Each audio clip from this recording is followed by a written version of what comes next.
there are people who are going to watch this and say, they're coming after our guns. It's another attack on the Second Amendment. What would you say?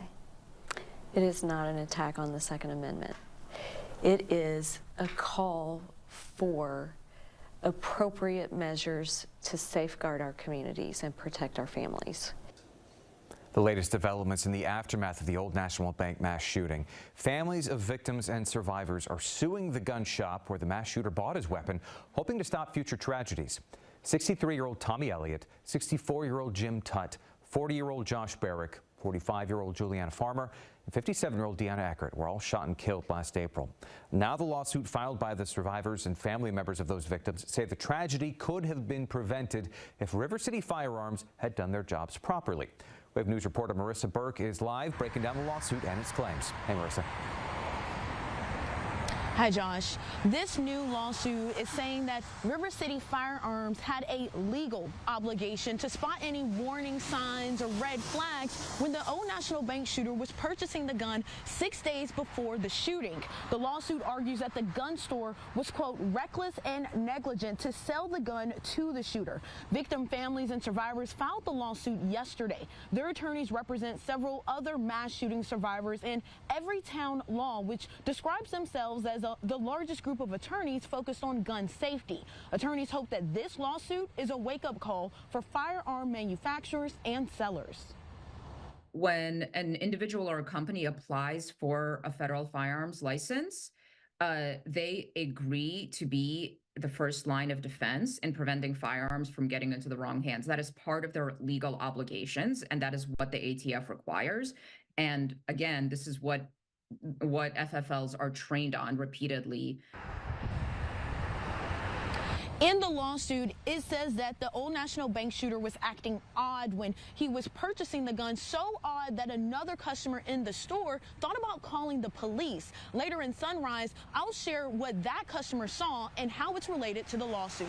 Reporting live, Marissa Burke, Wave News. Thank you very much, Marissa. And the widow of Jim Tutt is one of those people who helped file this lawsuit. In the 9 months since the shooting, Karen Tutt has been working to find a way to be the voice for her husband. Karen was married to Jim for 24 years, and the couple had 4 kids together.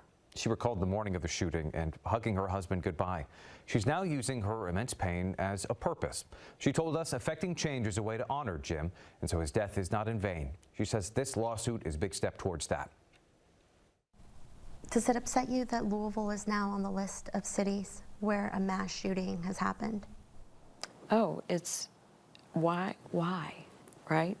Can we do anything to stop it? We have to. We have a beautiful city, amazing people, and it's awful that we are high on this list of gun violence and no controls in place to prevent more. There are no controls in place to prevent more. Karen is joined by the widow of Josh Barrick in the lawsuit. Barrick was 40 years old. He and his wife had 2 kids, just 7 and 9 years old. Karen tells us she wants people to know about Jim, the kind of person he was, and what the city has lost. She says Jim was smart, funny, and kind, and he liked everybody he met.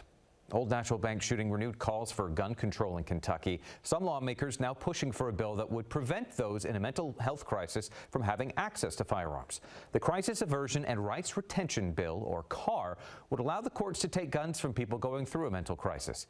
It would allow certain people, like friends, family members, or co-workers, to alert law enforcement that this person is in crisis.